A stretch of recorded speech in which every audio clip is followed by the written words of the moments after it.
عليكم وعليكم السلام السلام عليكم وعليكم السلام. This product is brought to you by Oh yeah, London Dawa. عليكم وعليكم السلام. The mood is about to change. Now this word God, yeah, that's right, I said it. Now don't press pause, don't switch the tape off, don't be scared. It's okay, I said the word God. Yes, I did. I just said it again as well. Now I know for many of you, when we hit this subject matter about God, it sends a lot of you frightened and scared and you're hiding under your sheets and you just don't want to talk about it. But it's something you really have to do. Now I ain't a Bible thumper, I ain't a hot gospeler, I ain't going to start quoting you tracks from the Gospels and stuff. I'm just asking you, earnestly, consider this term, this word God. I mean, many of you, in the height of passion, right? What do you say? Oh God, right? Okay, and maybe when disaster hits you, again, you think, God save me. But what is it that you're really saying to yourself? I want to ask you, what is it that you believe in terms of a supreme being, the supreme creator, the one and only true God? How do you understand these phrases, these sayings? Surely you would have spent some time in your life thinking, what is this? What are we here for? What is our purpose?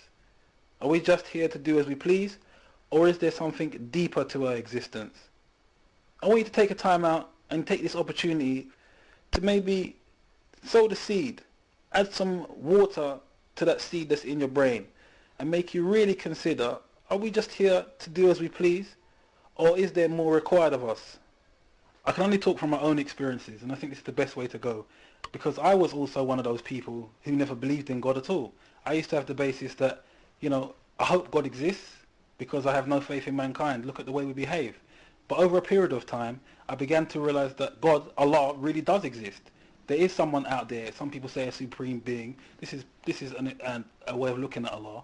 But the reality of it is, He is out there for all of us all. But it takes some time to discover what it is that Allah is. You need to gather some knowledge, because let's be honest, if we wanted to learn about something we knew nothing about, say you didn't know how to drive, obviously you'd ask someone with some experience, obviously you'd turn to a book. This is something that you would do. So in the same way, when we talk about religion, to use that word that scares people, but when we talk about religion, especially Islam, you need to start with a book. This is your basis. We get scared of religion because people say, religion and politics, don't talk about these things. But what I think it is, or what I've identified it as, is that we know that God exists. We know that we're here to worship God. But yet we seem to be shying away from it. We want to be busily watching TV, playing football, doing everything but worshipping God. When in our heart of hearts, we really know. Because when we go through death, when people experience death, or they get married, or they have a child, what do? They obviously turn to a religious person to perform some kind of ritual, okay? Even in the throes of passion. I'm sure someone said, oh my God, right? This is what people say. Why are you saying that? Why do you say that? It's inside of you. You're aware of it, but you don't want this to really come out, because if it does come out, then it means you're now compelled to act. And a lot of us don't want to change our life. Some of us want to still go to the pub, we still want to womanize, we still want to behave badly, whereas religion, you kind of know with religion that you're going to have to fix up, you're going to have to check yourself. Some of the things that you do now, you ain't going to be able to do. You know it's wrong to do. So you're going to have to stop doing these things. Maybe, some of the friends that you currently enjoy, you'll have to stop keeping their company. Maybe have some other friends. And you've got an aversion to it. You don't want to be this, you don't really want to be this new guy that you'll have to become. You're scared. You're frightened of it. But this is what comes from worship. At the end of the day, if you wanted to be like an astronaut, okay, you'd have to go through some kind of training. You'd have to develop yourself to cope with the limits of space. Yeah, you'd have to be different to what you're like on Earth. In the same way, when you're going to become someone who changes in terms of that you realize Allah's out there, you know that you're going to have to adjust your behavior and adjust your conduct. You're going to have to go for a process of training. There's going to be changes in your life which you're going to be, shall we say, find a bit difficult. Some things you're going to find easy. Some things you're going to find slightly more difficult. And over a period of time, you'll train yourself and learn to adjust. But initially, I certainly know from my own experience that there's a large case of fear. It's like when initially you're kind of standing at the door of entering into Islam, in my own example, and you're kind of a bit fretful. You know, what am I really letting myself in for? What am I really going to have to do? For a lot of people, you've approached the door of Christianity and you've kind of seen issues and problems there. You've seen the contradictions that you find in the Bible, and perhaps, you know, you've seen how your parents have adopted this religion, and maybe you even gone a little bit further back and thought about the slave trade and how we were given this Christianity. But for me, I still held on to this faith of that there is a God out there. But what happened to me was I encountered Islam, and this was over a period of time. I knew some brothers from other countries, and they slowly started to talk to me a little bit about, you know, Jesus is in the Quran, Abraham's in the Quran, you know, so I started to think, okay, let me just check this out. You know, it can't hurt to find out what they're talking about, because I'm one of these people that likes to know. I don't like to be dictated to. I like to know what's going on. You know, you need knowledge in order to debate with people. And if you don't know what they're talking about, very often you find yourself just sitting there. So I spent a little bit of time familiarizing myself with Islam and this Quran specifically, the book that they follow. Now, at this point, you might need to ask yourself, what is it that you know about Islam? And not just what you've read from the papers, because the papers have got a vested interest in portraying a certain type of Islam to you. They never explain that Muslims believe in one God. They never tell you that. They tell you a lot about perhaps some suicide bombers, right? Some shootings that go on, some explosions and stuff. But they never tell you that Muslims believe in one God. They never tell you that Jesus is in the Quran. They never tell you that Abraham is in the Quran. So they've got this kind of vested interest in keeping the lines blurred, the lines of communication blurred. But you need to spend some time yourself and familiarize yourself with it. So at least you can say, well, I know what the Muslims are about, and it's not what they say in the paper. And I'm sure some of you, I mean, in your daily lives, you work with Muslims, maybe you come into the shop with a Muslim, and you yourself know that the Muslims that you meet on a daily basis are not these kind of characters that you see about written in headlines. As a general, it may be useful at this point to talk about the 5 pillars of Islam, just to give you a bit of background about what Islam is. Now, like any house, you need some foundation, and this is the foundation of the Islamic belief. Now, the first pillar is the testimony of faith. This is Ashhadu an la ilaha illallah wa ashhadu anna Muhammadan Rasulullah, which means that there is no God but Allah and Muhammad is the messenger of Allah. Now, this word Allah, first of all, is just the Arabic way of saying God. The way you think of a supreme being, you just say to your friends, oh, do you believe in God? This is, when we say Allah, this is the same thing. Now, in the Arab countries, when you speak to a Christian and you say Allah, he totally understands that you're talking about God. So this shouldn't seem anything strange to you whatsoever. And the other half about Prophet Muhammad, peace be upon him, he was the one that received revelation from the angel Gabriel, which I'm sure some of you are familiar with, who revealed this Quran to him, this beautiful and splendid book that inspires so many people around the world. Now, the second pillar of faith is prayer. Now, prayer is something which is standard for any religion I can really think of. Everyone does it. You know, they might have their different ways, at different times and at different points, but everyone prays. So this shouldn't be anything strange to you. One of the third foundations of Islam is zakat. Now, this is like giving to charity. A specific proportion of your earnings you give in order to purify your wealth. And this is something which is incumbent upon you as a believer. If you believe in Allah, then you're required to give a percentage of your wealth to cleanse it. Now, this zakat is between you and God, Allah. How much you give is dependent upon the ability to pay also. And it's not something where someone's going to be chasing you down for it per se. It's something that you're required to do, and it's something between you and God. Now, if you choose not to pay it because you're straitened and your means are straitened and you don't have it, then that's fair enough. But I wouldn't want you to think it's like some religious taxation of some sort. This isn't the case. This isn't the case at all. Another one of the pillars of Islam is fasting in the holy month of Ramadan. Now, fasting, I'm sure some of you may be familiar with when Jesus, for example, according to the Bible, was tempted by the devil. At this point in time, he was fasting. If you also think about Moses when he went up to Mount Sinai to receive the tablets, at this point too, he was fasting. So it's not something which is strange and particular to us, the Muslims, but you know, you still have people who go on diets and stay away from food for a long period of time, right? So it's not particular to us in that regard. Also, what you may want to consider is that fasting will give you personal gains, i.e. it gives you a bit of experience of what other people go through, you know, the poor and the needy. So it opens your heart a bit. And this allows your body to be purified to some extent. It's something that you'll have to try yourself. It's a bit like looking in a shop window and, a restaurant or something like that, and you see people eating, but you can't taste the food. You need to go in and try it yourself. And when you do, believe me, you'll really enjoy it. Now, the fifth pillar of Islam is the pilgrimage to Mecca. Now, Mecca and the pilgrimage might sound a bit strange, but if I said to you, Las Vegas, the Mecca of boxing, right? You know what I'm talking about. So when it comes to the Hajj, this is something which is specific to Muslims, and it's been going on for many, many centuries, many centuries. This is the place where Abraham and Ishmael built the first place for men to perform the pilgrimage to. And isn't it interesting, by the way, that also Ishmael and Isaac, these are also prophets that you're aware of, and these are also contained in the Quran. The Hajj, the pilgrimage to Mecca, is something which a Muslim only needs to do once in their lifetime if they're financially able to do so. They can do it 2, 3, 4, as many times as they can afford, but once is enough. So those 5 are the fundamentals, the basis of a Muslim's life. Now, where does a Muslim get his sources from? What is his inspiration? To what does he look in order to look into areas of his life? And our inspiration, our source, is the Quran. This is a book revealed to the messenger, Prophet Muhammad, peace be upon him, over 1400 years ago. Now, this Quran, if you're a thinking person, I'm telling you, it's going to appeal to you, because it asks you on a constant basis to question your own existence. Question yourself, why is the sun there? Why is the moon there? Why is the stars there? Why is the earth there? Why is the sky there? How does the sky stay up without any pillars that you can see? I mean, what construction do you know of, okay, that's in the air, but it doesn't have pillars that you can see? I mean, doesn't that in itself baffle you? Doesn't that amaze you? And also, if you're a scientist, you want to look into the stuff about embryology that it talks about, the development of the fetus in the womb.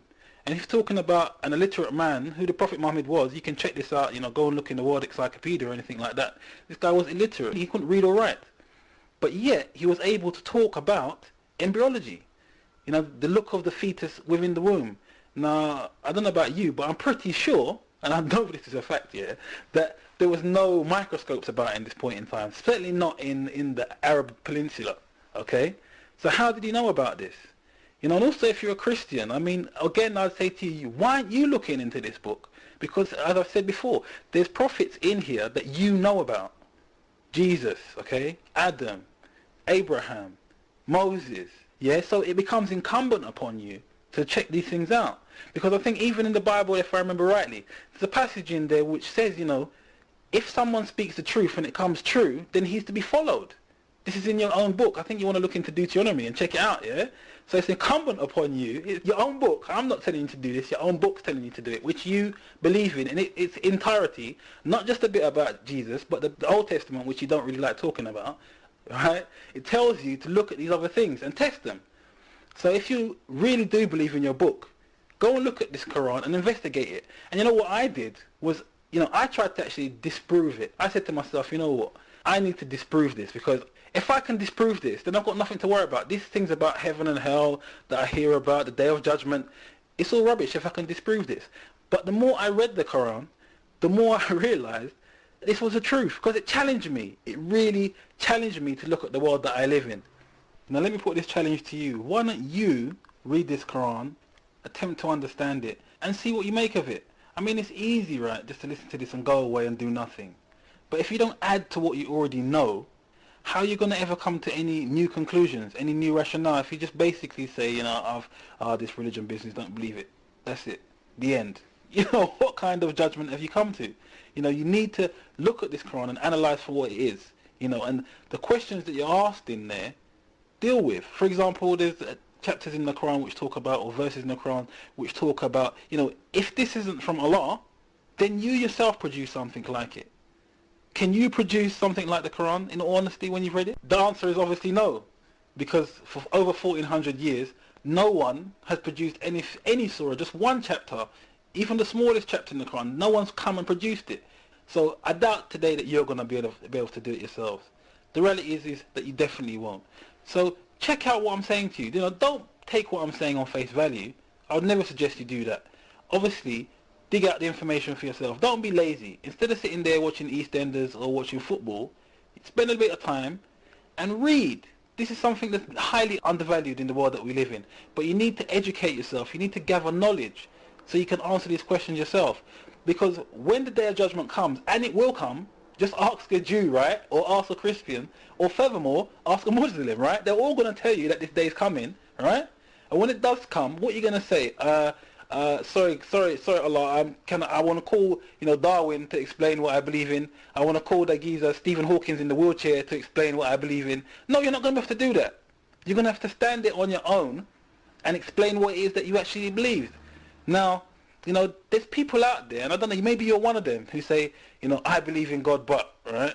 These people have this in their heart that I do believe in God, but I'm going to go and check that girl. I'm going to go and get that girl over there. I'm going to commit adultery. I'm going to smoke. I'm going to go to the pub. I'm going to rob. I'm going to steal. I'm going to lie. Are you one of these people that has this I believe God in your heart, but yet you do these things? Where are you getting this religion from? Show me your book that says you can do as you want until the day of judgment and still go to heaven. Come on. Which one of you is going to stand up and swear to that? I don't think anyone will stand up and swear to that, because you know that you'll be living in cloud cuckoo land. The reality of it is that it requires action. For example, you say that you want to become a scientist. It requires you to study. It requires you to pass the exams. Then eventually someone gives you some letters after your name. So it requires action to become a scientist. In the same way, if you say, I believe in God, right? Then it requires action. It requires you to gain knowledge, i.e. you read a book, i.e. that book being the Quran, right? So you've gained knowledge. Now, no one's necessarily going to put letters after your name, but then you might have the pleasure of calling yourself a Muslim. And hear what the Prophet Muhammad said. If you embrace Islam and testify to the oneness of Allah, that there is only one God but Allah, 5 times a day you pray, and perform the zakah, and go on hajj, and do the actions that are incumbent upon a Muslim, then Allah will forgive you. This is what the Messenger of Allah has said. This is not what I'm telling you, this is the Messenger of Allah. So isn't this a greater guarantee, supported by the Quran, supported by the sayings in Islam, than this religion that you've made up for yourself? This kind of pseudo-Rastafarian, pseudo-Christianic, what is it? What is it really? Now, if you're the type of person that acknowledges that moral conduct is necessary for a cohesive society, then one aspect of Islam that you've got to respect is the fact that not only do we deal with the spiritual side to one's needs, but also we deal with social responsibility. I don't think anyone today can fail to see the way things are going. We have the lawlessness of the youth, where they won't be spoken to, they're rude, they misbehave all the time. We can see the number of instances, the crimes against women that we see on a daily basis, even the crimes against young children we see dished out on a daily basis. Plus we can also see the increased use of drugs. We need to forget what's going on around us, right? Whether it be alcohol or class A, whatever, class B, C, or whatever kind of drugs. We see the number of people going into prisons, the amount of prisons now being built to house these people in. You've got to ask yourself, what's going on with this society? Now, the beauty of Islam is the fact that we have a social responsibility to one another. For example, we can look at alcoholism, for example, a big problem in the Western civilized world, in inverted commas, right? But alcoholism is a major problem. It's responsible for road deaths. How many people have been glassed on a Saturday night by someone who can't hold their drink, okay? How many women have been bashed, the living daylights out of, because their husband's drunk, okay? Now, in Islam, it's unlawful for us to take alcohol. That's one of the beauties, just one aspect and one of the beauties of Islam. Can't you see how your government is taking liberties with you? The fact of the matter is they allow you to smoke freely. Now, some people argue this is a freedom of choice issue. I'm not even going to go down that road. I'm just talking about the damage it does to your health and the knock-on effect it does to your NHS, your National Health Service, right? The fact that you've got all these people smoking, okay, until they become ill, so it takes a big cost upon the society to pay for these ill people. Even on the cigarettes itself, it says smoking kills, don't smoke when you're pregnant, right? But the government allows you to have it, okay? So if you're one of these people that has some moral dilemmas with this situation, just check at what you're being allowed to do, this freedom of choice means to you at the end of the day, okay? Another beautiful thing to consider about Islam is the relationship of the family. The fact of the matter is that it's not lawful for us to have what you have in the modern society, which is this girlfriend and boyfriend scenario, resulting in disease, resulting in unwanted children, resulting in broken homes. For us, the sanctity of marriage and the beauty of marriage is that we wait until we find a partner that's agreeable to us, and then we live together. Now, I'm not trying to talk into any kind of utopian situation here, because I know you people are listening probably saying, yeah, this guy's talking about some kind of utopian state where everything comes up roses. No, the beauty of this is that our responsibility towards Allah, God, is to follow what he has commanded us to do. And in our relationship with him, it's him that we want to please. Okay? We're not doing it to show off to other people. Another thing to consider on this issue of morality and values and stuff is the fact that many of you will probably think, this is too draconian. You know, look at the society we're living in. I want as many girlfriends as I can possibly have. In fact, I'm encouraged to have as many girlfriends as I could possibly want.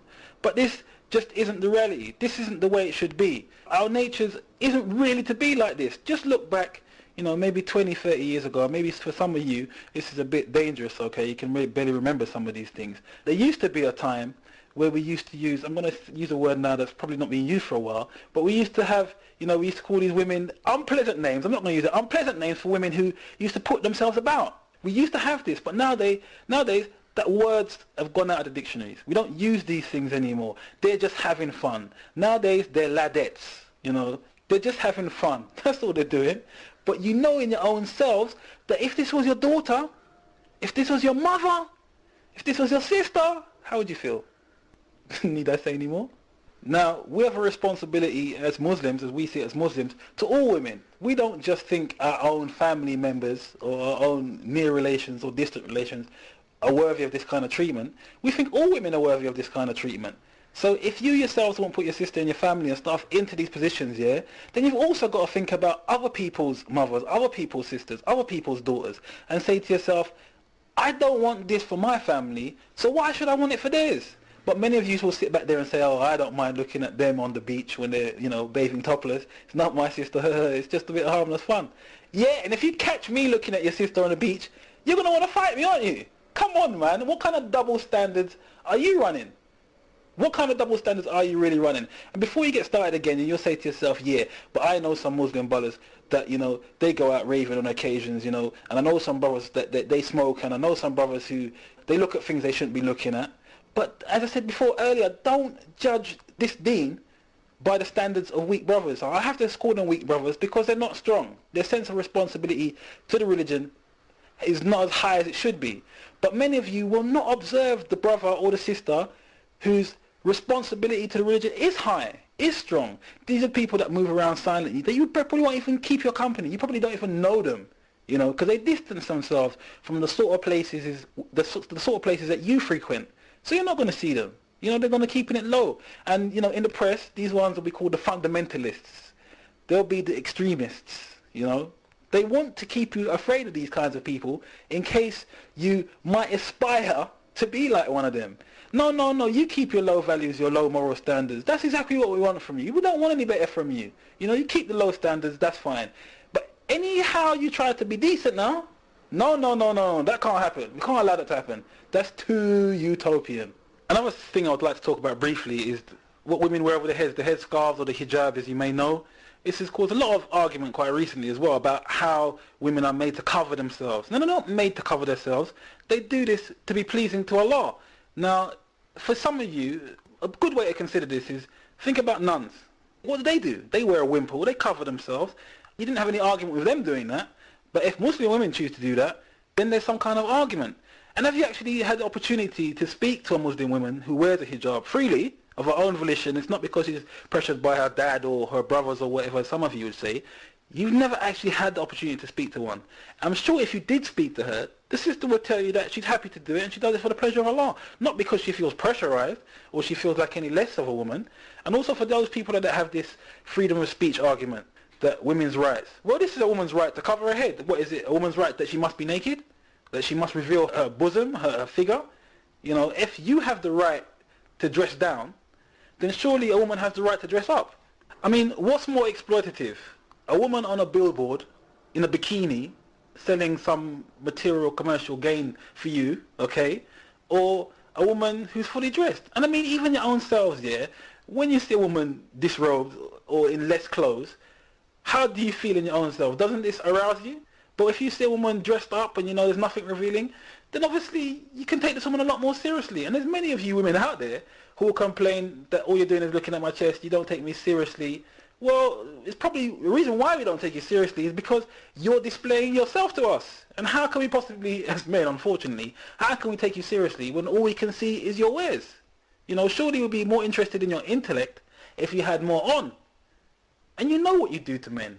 You don't pretend you don't know, because this is deliberate. I mean, you can't tell me that you don't look at yourself in the mirror before you go out and think to yourself, oh, should I have 1 button, 2 buttons, or 3 buttons done on today? You know you're going to run into certain people. You know you want to look a certain kind of way. So you know what you're doing. You know, you always have a go at certain women and say, oh, you're dressing too frumpy. You know, you cover too much. You have these little arguments in your canteens, in your little coffees, around your little tables, your little covens that you have, right? Now, you got to excuse me for laughing, yeah, because I don't mean this deliberately. I'm not laughing at you. I'm kind of hopefully laughing with you, because you've got to look at the irony of the situation. So for some of you, it's better that you wear less. You know, you feel more comfortable wearing less, whereas a woman who dresses more, you feel this is a problem. I mean, isn't this a bit strange? What some of the stuff that you complain about as women, that men don't take you seriously? So come on, think about it and make those changes that you need to make to enable us to take you a lot more seriously. And like I said, this is one of the natures and beauties of Islam, in that we have this respect, should I say, for women, where it enables us to take you more seriously, because we don't just take you down to the physical level. It takes us more time to think about you as individuals, as you as people, and also just to respect you, because there's a lot of men out there, and I ain't gonna come with any psychological statistics or any kind of analysis on this one, because you know it's the case. There's many men running up and down in this world who cannot control themselves because of the way you dress. Now, if you're gonna say to me, oh, you can't say that, bring me the statistics, where's the evidence, look, get real. You know it's the case. When you go to a club and you're raving and you're shaking your booty, excuse my terms, when you're shaking your stuff about, men will come and speak to you, and you do this deliberately. It's a bit like the birds when they want to mate, right? They fluff their feathers and they shake their things and they do to attract a partner. When you guys do it, yeah, you know that's the case. You know what's happening here. You know, obviously there's certain people that come to you and want to talk to you that you're not happy about, but the reality of it is you are trying to attract somebody. So by the same very token, when you walk down the street with your short skirts and your revealing clothes, you are going to attract people whose attention you don't really want. It's not always going to be some knight in shining armor that's going to think, oh, you're a wonderful woman. Sometimes it's going to be some rough, hardback person that you didn't want to check you, but he's going to come anyway because he's attracted to you also. You understand this? So don't get mad at me. Just think about what it is that you're doing. Now look, let's try and take this on a personal level. You know, in terms of Islam and behaving in this way, on a personal level, how does the individual improve himself? How does one purify himself? And I mean, this is part of the beauty and part of worship when it comes to Allah, is that we realize that when we come to this deen, we have some imperfections, we have some impurities in our life, we have some dodgy thoughts, some dodgy notions, because when we come to this deen, this way of life, we know that we need help, we know that we need guidance, we know we don't have all the answers. So obviously when we come to it, we know we're going to have some weaknesses in our game. Now, the beauty of changing your personality and your persona and starting to realize that, hey, I used to do this in the past and this isn't correct according to Islam. I need to fix up. I need to change my way. And when you start to do these things on your own level, you realize in your own self, not only does your speech become better, not only does your conduct become better, sometimes on a close level, your family and your friends, but not only that, but in business as well. The way you deal with people just on a general level, you become far more considerate because you're aware that your creator is watching you. He's observant of what it is that you're doing. So perhaps in the past you used to say to yourself, well, you know what, I'm down with my family, that's my family, man, so I want to deal with them really good.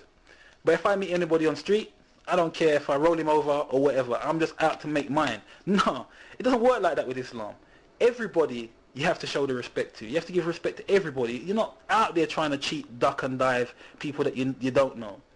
You're trying to deal fairly and equitably with people that you don't know and you do know. In the same way that when you meet women that in the past that you used to carry on a certain kind of way, be flirtatious and stuff, now your tendency is to lower your gaze, to give them a bit of respect. I mean, when you look into it really, in this Western world that we're living in today, today's society, it's just a hedonistic, godless society. We do as you want, and it's all about the individual, and we're all self-serving. This is the world that we're currently living, where it's better to lie than to tell the truth. People are lying about their CVs in order to get better jobs. They're lying about their circumstances in order to get better housing. They're lying about the jobs they perform in order to get a girl. You know, isn't this the society that we're living in? You know, isn't it time that we moved away from these things? I mean, how many people have said, for example, I like what I read in the Bible, you know, it's just some of the other things that I can't deal with. But the sense of community, the sense of values, the sense of don't steal, don't cheat, don't rob, don't you really want these things in your life? And this is all the believing person is kind of interested in reality, a decent standard of living. That's all. Justice as well. Aren't you sick of the justice that we have in the society, where the guilty man goes free and the innocent man is made guilty? Aren't you just sick of it? Isn't there time to just change and move away from the way we're going?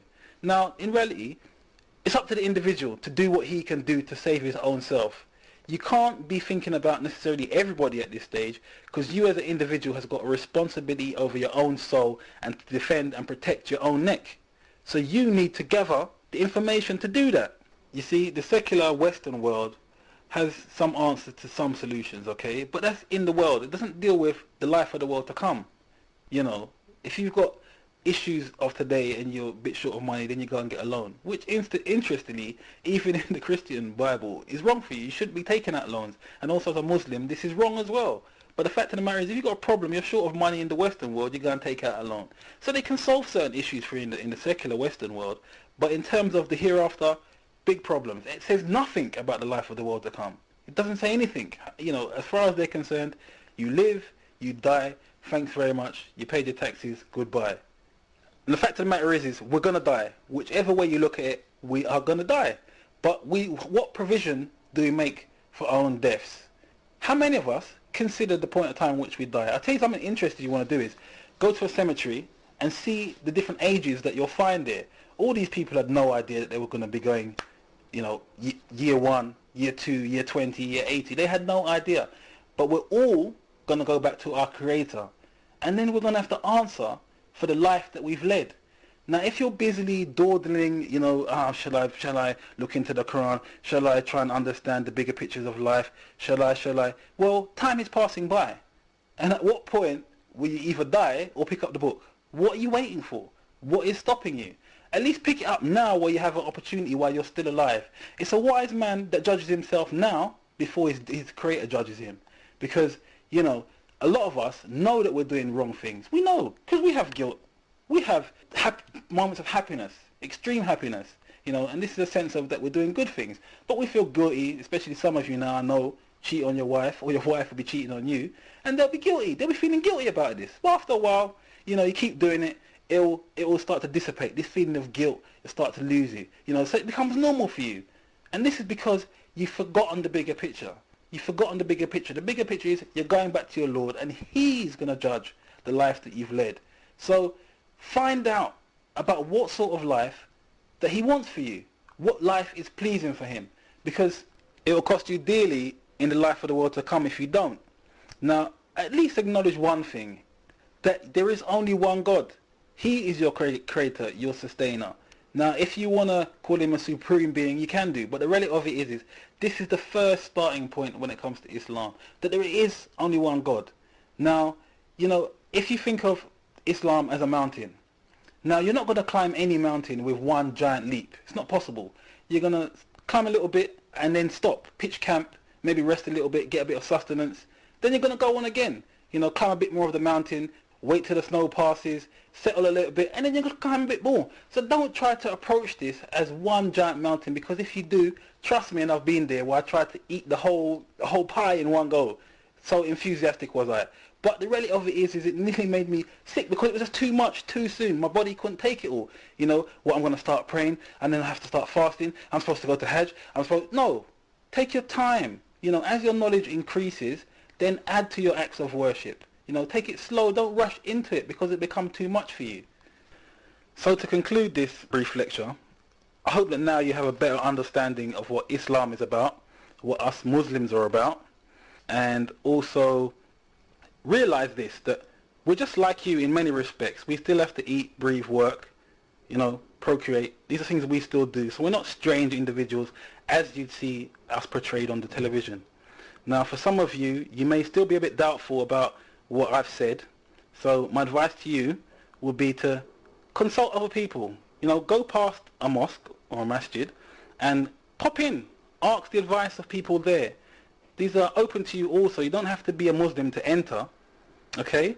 And also, pass this lecture around to your friends and discuss it.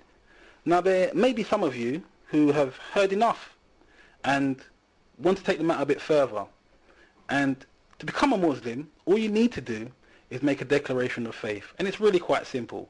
All you have to say is, Ashhadu an la ilaha illallah wa ashhadu anna Muhammadan Rasulullah. Now, I hope that wasn't too fast for you. I know it's Arabic, so some of you may have a bit of trouble with it and may struggle. But with a bit of practice, it becomes easier. I'll say it just one more time for clarification, hopefully just a little bit slower for you.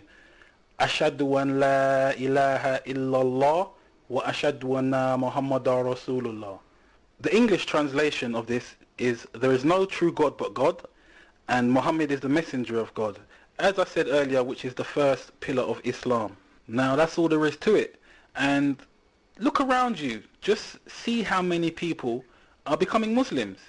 I mean, if you go back maybe 10 years, maybe the word Muslim would have been a strange phenomenon to hear. But now, you hear it pretty much on a daily basis. We're in the news constantly. And believe you me, this is only going to become more and more prominent. So, check it out. That's my advice to you. I want to leave you with this final description of how Allah describes himself. It can be found in chapter 112 of the Quran. In the name of Allah, most gracious, most merciful. Say he is God, the one and only. God, the eternal, absolute. He begets not, nor is he begotten, and there is none like unto him. Thanks for listening. The religion before Allah is Islam, submission to His will. The mood is